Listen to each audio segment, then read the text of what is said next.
and welcome to In the Garden with Flower Hill Farm, a podcast brought to you by Botanical Interests. I'm your host, Nicole Pitt. Today we are talking about growing indoors, not just a seed starting station, but perhaps you have or are thinking about getting a small greenhouse or hoop house to add to your property. These covered grow spaces can add weeks, if not months, to your growing season. Coming up, we will be joined by Joe Lampel, also known as Joe Gardener. He recently added a beautiful greenhouse to his garden space. He'll be joining us to talk about what you need to know before making a purchase. And if you already have one, we will cover some tips, tricks, and hear his advice about making the most of your investment. I cannot wait to chat with Joe. Before that though, my garden inspiration today. Well, today I am inspired by anticipation. We are now just weeks away from the start to my greenhouse season. We own a small garden center. We have 5 heated greenhouses. I grow roughly 2,000 hanging baskets and 30,000 annuals for my community, along with perennials and vegetables. And I am chomping at the bit to get things started.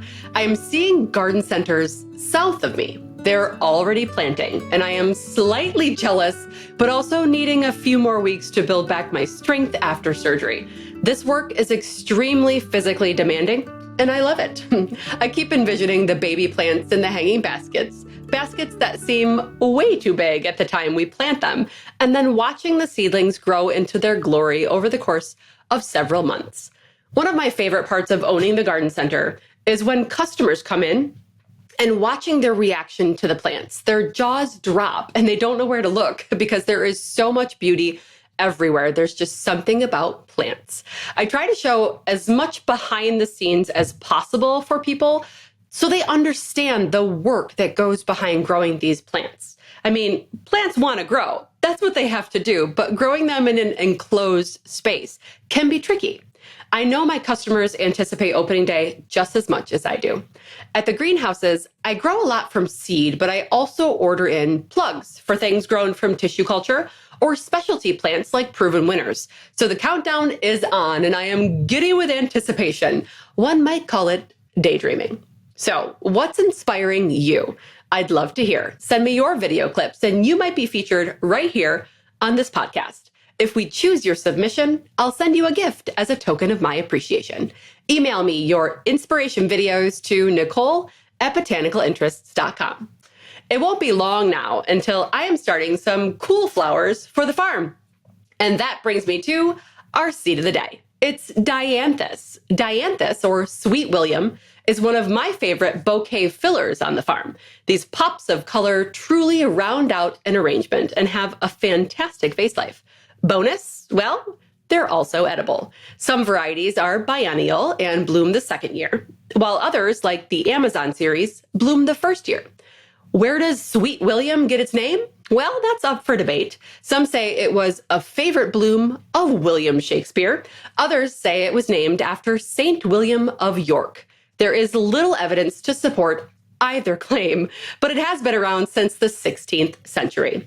Fun fact, at the royal wedding in 2011, then Catherine Middleton tucked in a stem of Sweet William into her bridal bouquet in honor of her husband-to-be, Prince William. So sweet. One of my favorite things about Sweet William is that it actually smells to me like cloves or allspice. And as soon as I get that little hint of clove, it reminds me of my grandmother. So it's one of my favorite scents to add to my bouquets. Coming up, we will chat all things greenhouse and gardening with Joe Gardener. Stay with us. Welcome back to In the Garden with Flower Hill Farm. Today, I am thrilled to welcome our guest. You might know him as the host of Growing a Greener World on PBS and YouTube. He's also been featured on The Today Show, Good Morning America, The Weather Channel, and the DIY Network. He also hosts his own podcast, The Joe Gardener Show. Please welcome Joe Gardener. Joe, thank you so much for taking the time to be with us today. It's my pleasure, Nicole. Thank you very much. I look forward to our conversation very much. Oh, there is so much to talk about with you. But first, tell our listeners where you are growing and describe your grow space for us. Okay. I am in the northern side of Atlanta, Georgia, about 30 miles northeast of downtown. I am fortunate enough to live on a hobby farm. It's 5 acres. Half of that goes to the horses and the goats and the chickens. but I get the other half with my family. A lot of that's native plant beds. And then I have a pretty large raised bed garden and a greenhouse area and a nursery area that I grow lots of food in. And of course, the native plants around the property too. So I'm loving life here, and I've been here about 15 years on this property and don't plan on going anywhere. You know what? I think I'm at my forever home as well. It's a good feeling. Now, Yes. how did gardening find you? Have you always been a gardener? Practically, age 8 was the mark I can recall when it found me or I found it. But the quick story is that as the youngest of 4 boys, my next oldest brother to me was 5 years older. So when I was 8, when I discovered gardening, he was 13 and he's off with his buddies, not really wanting to hang out with an 8-year-old. But I got to hang out with Dad, who had the Monday through Friday job. And then on the weekends, he's the weekend warrior doing the mowing and the edging and the trimming. And I was his little helper, right? So one of those Saturdays, he finished what work he had to do. And the last thing I think was trimming some bushes, and he went inside, but I had lots of energy left and I'm running around, and I tripped and I broke a branch of one of the bushes he had just been trimming.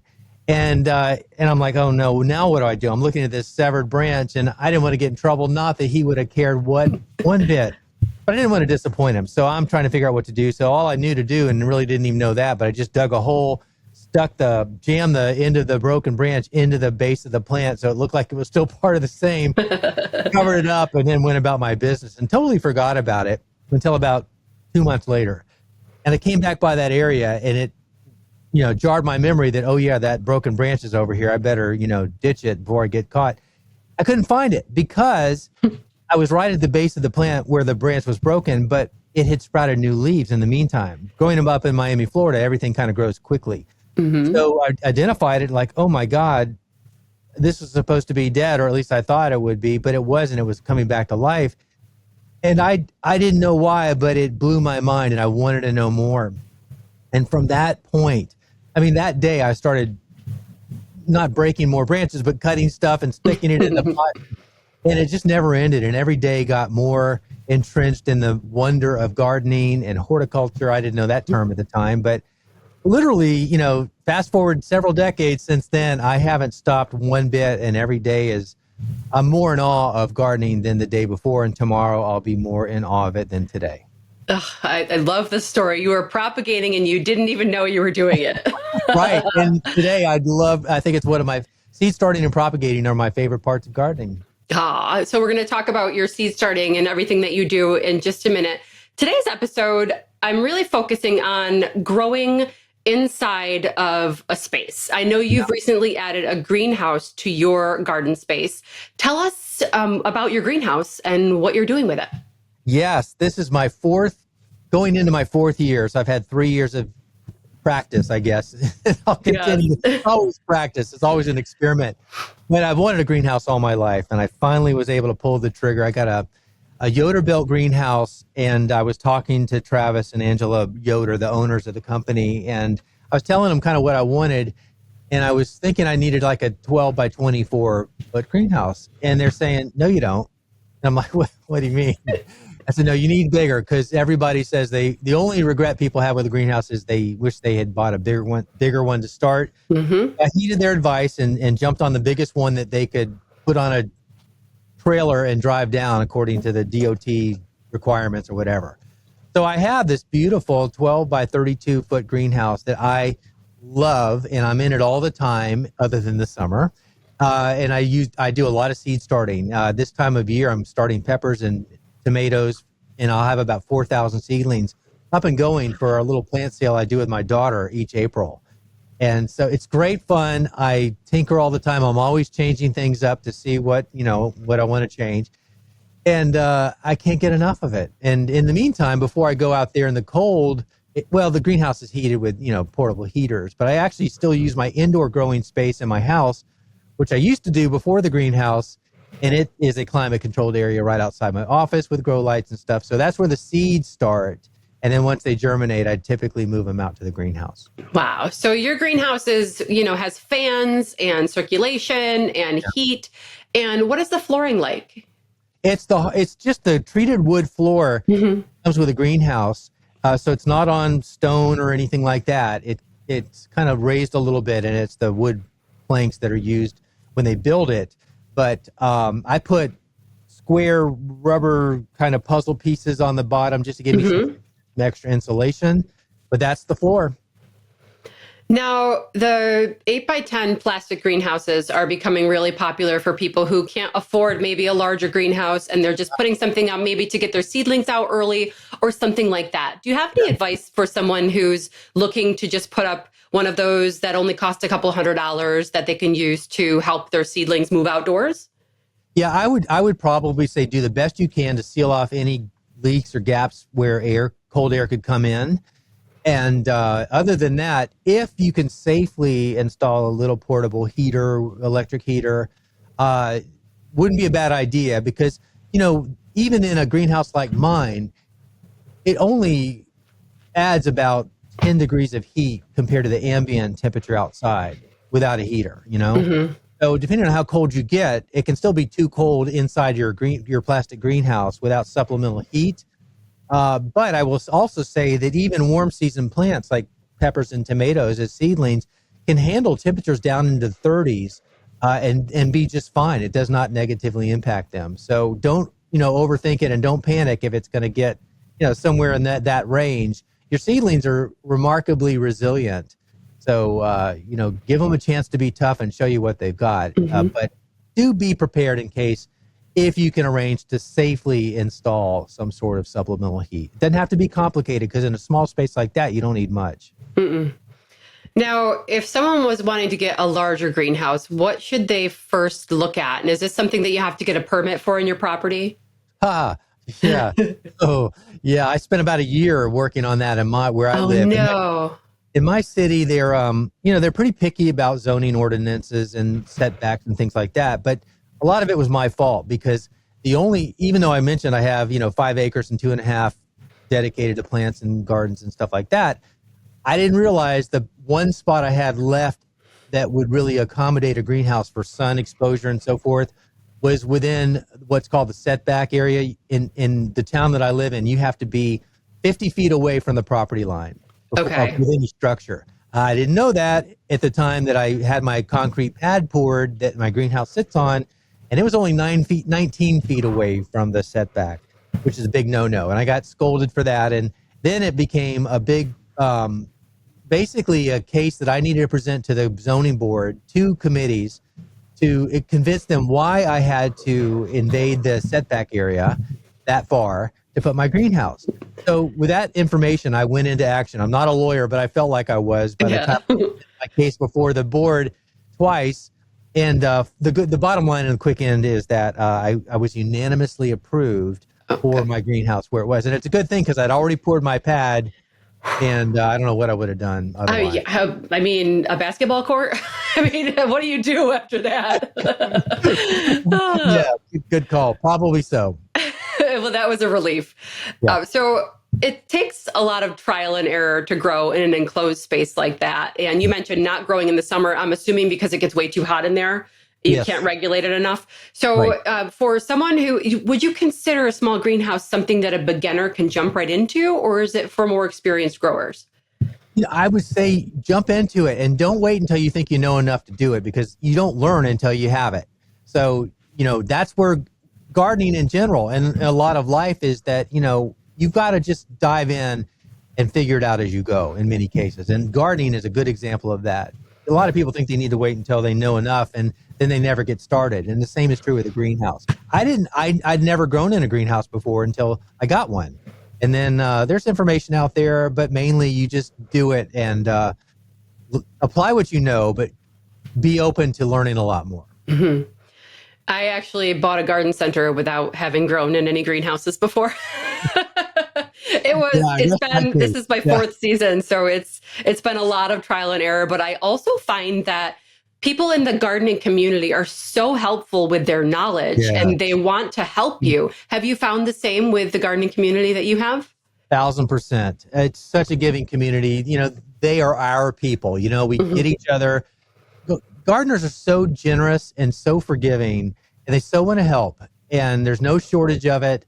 And I think we all have something to offer. I think no matter how long you've been gardening, no matter brand new or experience, we all have things to share that worked or didn't work that other people can tap into and apply to whatever they're doing. So yeah, just kind of go for it. And like you, I almost bought a full-on nursery also. I did not pull the trigger on it in hindsight, thank goodness, but I commend you for doing it. It's very overwhelming, and my community has been so supportive and helping me along the way, and even volunteering to help water and all that stuff when I'm not able. But it was a bigger venture than I anticipated. So it's been a lot more work than I thought. Well, you talk about soil being the foundation to every garden. Mm-hmm. What do you recommend? I mean, it's a different story when we're talking about raised beds versus starting seedlings. Is there a soil blend that you recommend for germination and then growing on those seedlings?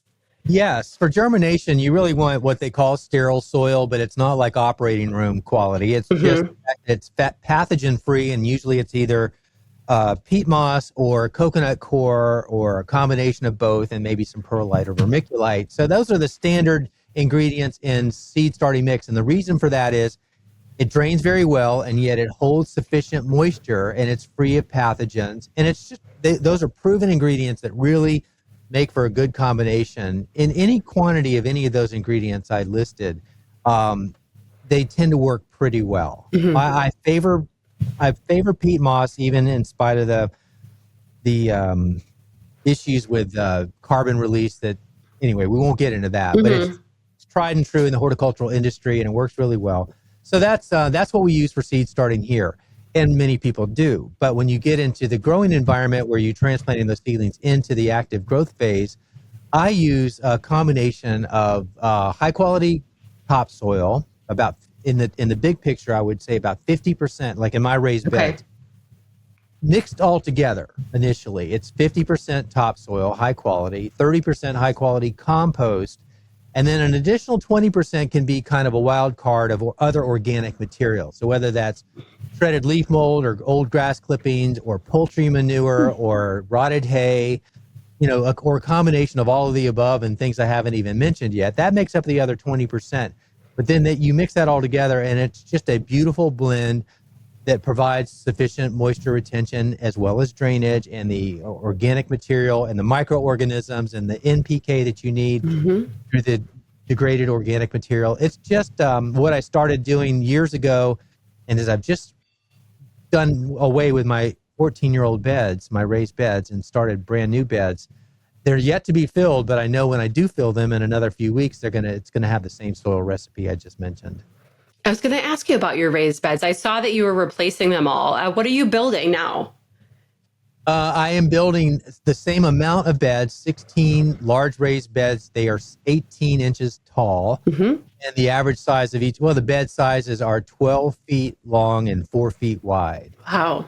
And the other ones they gave their all for 14 years, but I used untreated cedar, and they just eventually rotted between termite damage and moisture. They just, they have a lifespan, and they went through the very bitter end of it. So I knew it was time to take it out. I bought 3 years of extra time delaying and putting off. It was inevitably going to happen. And this November it happened. And fortunately, I had a couple friends that volunteered. I don't know how I deserve this, but one drove down from Michigan and the other drove down from Tennessee, and they gave up their time. They brought their tools and their expertise, because they were both very skilled in their craftsmanship. And one of the two friends designed the beds, and within 5 days we had them all done from start to finish. And that is amazing. Yes, it is. I'm forever thankful. Now you have, so 16 beds, 12 by 4. Are you growing just for yourself, or are you preserving? Are you selling your vegetables like a market style, or are you just having fun in the garden? Yeah, it's kind of a laboratory. It's a lot for my business, and it's a huge part of my personal time. It's my vocation and my avocation. So if you need to find me, I'm probably in the garden or the greenhouse. But it's not so much to sell the produce, although I've been asked. I don't want that pressure, because if a restaurant is counting on me to deliver, 10 pounds of tomatoes every Saturday, I'm not sure I'm going to have it. And I don't want that. I've got enough stress in my life, so I'm not looking to add to it. But I give away. We do grow more than my family of four can consume. So I look forward. In fact, one of my greatest joys is giving things away, especially food, organically grown food. Hmm. So I do that, and a lot of the rest of the time, I'm ever learning and enjoying the process. And of course, we eat as much as we can here, but could never eat all that we grow. No, I can't either. And it's been such a joy watching people discover new vegetables or new tomatoes. It's one of my favorite parts of gardening is finding something new to grow each year. Yeah. So back to the greenhouses, what do you find seedling wise? What thrives in the greenhouse versus what you should avoid planting in a greenhouse? Wow. Okay. That's a great question. And so far, I've had beginner's luck, and then I've improved on that to actually know what I'm doing. And so mainly, Nicole, what I'm growing there is for the seedling sale. And primarily what I'm growing for that are the tomato and pepper seedlings and classic herbs. And then some, I'm doing a lot more in native perennials now. So that's an addition that I've added. But I haven't starting those from seed? I am starting those from seed. I do a lot of cuttings too, but I love sowing seeds. So I'm doing as much as I can from seed. I save the seeds from my native perennials, and then I sow them out, do a lot of winter sowing. So none of that's really in the greenhouse, but I'm continuing to see how much I can get done in the greenhouse. The problem is, back to that thing about they always say you wish you had a bigger greenhouse. Yeah. Big as mine is, and it's pretty big. I'm way out of space to do more than there's a lot more I'd like to do than I can do. Yeah. So your seedling sale, how does that work? Do you have it right at the house? I do now. We were doing the farmer's market there until 2020 when COVID hit. And if you recall, that happened in early March. Well, in early March, I had 3,500 seedlings already germinated and in my greenhouse, planning on going to the farmer's market. But of course, that shuts down. Yep. So it's like, okay, what do we do now with 3,500 seedlings? Well, we start an online business. So I set up a kind of an online ordering system on a web page. And started taking online orders. And that actually was pretty cool because people prepaid and said when they wanted to pick them up. And so we'd package those pickups for the day. And then people, it was called driveway curbside pickup or whatever. So we'd set the orders out on a table by the driveway and people would come and get them. And it was great, except that it turned out to be not a great business model because people would say they were coming on a Tuesday at 5 and a Tuesday at 7, the bags are still sitting on the table, and I've got deer and other things. So I'm coming up and getting everything that didn't get picked up and taking it back down, putting it inside to keep it from the rain, then calling them back and saying, hey, you missed that date. When do you want to come back? And hoping they show up sometimes that didn't happen. So anyway, long story short, it was a really bad business model. So now we're just doing, and we have for 3 years, basically like a garage sale. So on 3 Saturdays in April for us in our region, it's like, I send out the emails. People now know, they look forward to it. It's kind of a pilgrimage for here. They come to the farm, they pet the horses and the goats and the kids go play with the chickens, and the adults and I sit around and we talk plants for an hour or two. And it's just it's a fun time for me. It's a fun time for them. And it's worked out really well. And it's the way we're going to keep doing it.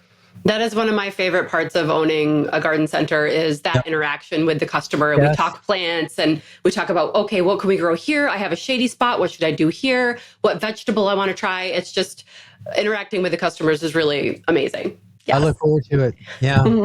Now, do you take advantage of the fact that you have goats and horses and use their droppings in the garden, or is that something you've steered clear from?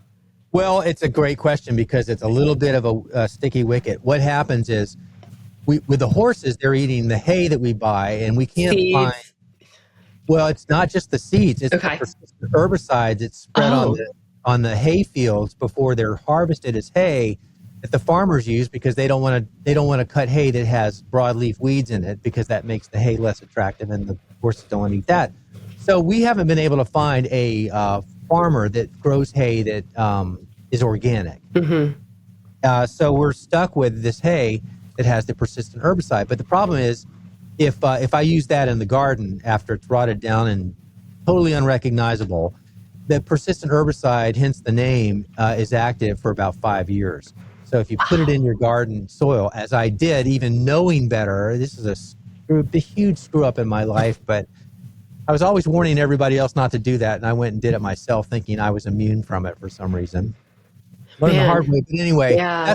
that's why I don't use the manure, which would be a great input if I knew that it was free of the persistent herbicide. But because I know it's not, I don't use that. But back to your question, with the goats and the chickens, we do combine that poultry along with the bedding, and that goes in as part of the organic matters. It actually goes into my compost bins to mix with the other inputs I have there. And when I'm ready to top dress my beds, I know that I've got some of that great stuff as well as the other organic material.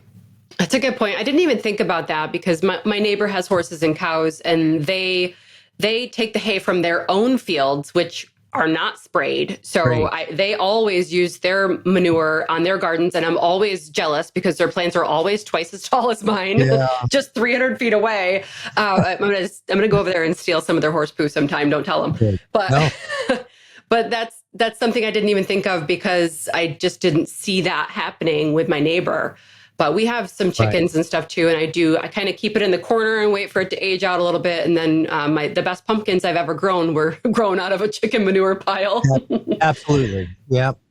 Now you are organically growing your vegetables, and I have a problem with pests. How do you, as an organic gardener, handle the cucumber beetles or the thrips or the aphids, those kind of things that you find in the garden? Yeah, the cucumber beetles are pretty tough, and the squash vine borers are pretty tough. Yeah.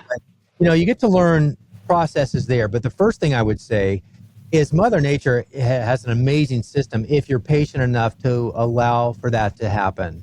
Because there's so many predatory and beneficial insects that we don't even think about that will come in. And like the aphids are pretty easy.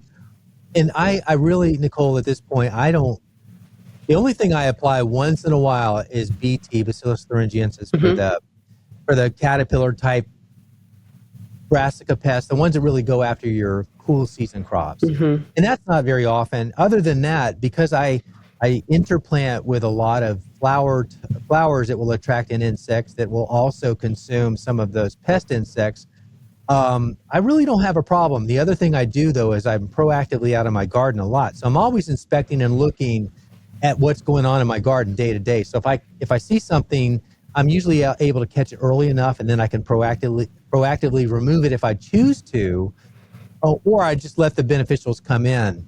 But one thing I've learned to do over time is exercise tolerance. So I have a threshold in which I'm not going to panic if I see a little bit of leaf damage or see a few pest insects on my plants. I know the birds or the beneficial insects are going to show up, and they always do. And I think that's a really important thing for gardeners, new or experienced, to learn. So kind of let go of some of that, and definitely do not feel the need to reach for some sort of pest insecticide, because the thing that a lot of people don't realize is that those insecticides are broad spectrum. They don't know the difference between insects, whether one's good or bad, and they're going to kill everything they come in contact with almost every time. And then the birds are going to eat those insects because that's their primary food source, and they don't know that they've just been sprayed with an insecticide, and then they ingest it. And a conversation I had on a previous podcast from an executive with the National Audubon Society said that somewhere between 77 and 70 million backyard birds die each year from consuming insects that have been sprayed with pesticides. Wow. So, that's incredibly sad. Yes. Wow. Oh, that breaks my heart. I'm a huge backyard bird lover myself, and I can't even imagine. Whew, I hate that number. Yeah. Whew. Well, we were talking about growing in the greenhouse. Is there anything that you would use to prevent like a fungus or like algae, stuff like that? Yeah. Air circulation is key. So if you haven't gotten a greenhouse yet and you have the option for windows, get as many as you can, because the more air circulation you have, the less likelihood you're going to have algae and some fungus buildup. But the one thing I would say to be careful about is not accepting plants from like your friends and putting them in the greenhouse. And the reason for that, great that you're getting plants, but there's a lot of hitchhikers on these plants. And so if you haven't started them and been in full control over the process, there's a good chance that you'll have thrips or, aphids at the least, or whitefly or something like that comes in as hitchhikers You don't even know it. And they may be, dormant at the time, but right when your vegetable crops are sprouting and they're looking good, next thing you know, they're infested with aphids or whiteflies or something like that. It's happened to me. Me And too. that was my own doing. I brought in some overwintering roses of mine that had been outside, and they were full of aphids and some other things, and didn't know it until, a few months later when the plants are germinating. And next thing I know, we've just got a huge problem. And then it's to deal with it in an enclosed environment. Well, in that enclosed environment, it's a perfect condition for them to multiply very fast. It can be very overwhelming. Absolutely. Yeah, I had that. So at the greenhouse, I have shipments and deliveries of plugs that come in sporadically, spaced apart. And I always make sure that I quarantine whatever comes in, just to give a couple days, just to take a look at it. I open greenhouses in stages. I start in one and then I'll go into another. And so I'm able to quarantine plants as they come in, because, sometimes I get confused over sometimes I confuse a parasitic wasp with a fungus gnat and I start to panic. But a lot of the suppliers that I use are starting to use beneficial bugs in their shipments, which is great. I love to see that. Yeah, for sure. So, well, Joe, you're so knowledgeable about all things gardening. I found your website to be jam-packed full of information. Tell our listeners what you offer for them all over your website. Okay. At joegardner.com, you're going to have access to all the podcasts. Of course, you can get the podcast from any podcast player, but on our website, you also get the show notes along with pictures that the guest provided. So that's unique in that you can't pick that up from, Spotify or Apple or whatever. You got to go there. But so that's one thing.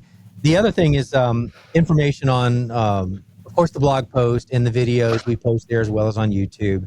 And our online course information or anything going on that we're offering, it's there usually on the front page. And it's kind of a one-stop hub, but then, there's a little bit of social media with Instagram and YouTube and probably some other things. My brain kind of gets overloaded with there's a lot of tips and tricks. Yeah, you've got loaded information in there. We will definitely put links to all of those in the description of this episode so that anyone who's looking for more information can check it out. Great. So, thank you. We are going to take a quick break and come back with one more question for Joe Gardner. Stay with us. We're back with Joe Gardner. And Joe, I want to ask you one last question. What inspires you in the garden? What keeps you motivated from year to year? Day to day, I'm motivated and inspired, because no 2 days are the same. And I've been gardening since age 8. I won't tell you how long that is, but it's a long time. And every single day is exciting to me. I can't wait. It's kind of like a kid on Christmas morning, but every morning is like that for me. I go out there and I find new things and new wonders, and I am in awe all the time. And I'm always learning something. The thing about gardening and nature, first of all, it's a system. Even though you might be into just vegetable gardening or into native perennials or, whatever it is, those things that you're into are a part of a system that's part of a bigger environment. And so I'm always just in awe of how that works. It's beyond my ability to comprehend it all, but the fact that it works and there's systems out there that the more I discover and pay attention, the more I'm learning and the more wowed I am. So there's never a dull day. There's never a boring moment. I'm never going to get tired of gardening. And so I'm inspired every day by just the changes that I see, even the little things. You can stand out there for just 2 minutes and be quiet and don't move, and there are going to be things that you didn't notice when you just walked in. It's incredible. It's one of my favorite times in the garden is in the morning when the birds are waking up and walking around with a cup of coffee and just taking inventory of the day. And spoken like a true gardener. Well, we want to hear from you, the listener. Email me your inspiration stories to Nicole at botanicalinterests.com. Joe, thank you so much for joining us today. I'd love to have you back sometime. We have so much to talk about. We will put the links to all of your socials and your website in the description of this episode. Excellent. I look forward to it. Thank you. All right. Thank you, Joe. Take care. You too. Thank you so much for hanging out with me today. I'm your host, Nicole Pitt, and you can find more of my garden adventures over on Instagram, YouTube, and Facebook at Flower Hill Farm. And of course, all of the seeds and garden goodies we talked about are waiting for you at botanicalinterests.com. Or check your favorite local garden center to see if they carry botanical interests, like we do at the Boone Street Nursery. Save 5% by using the code INTHEGARDEN. Want to see what we're talking about? Subscribe to the Botanical Interests YouTube channel for the video version. We'll see you next time in the garden. I'll meet you there.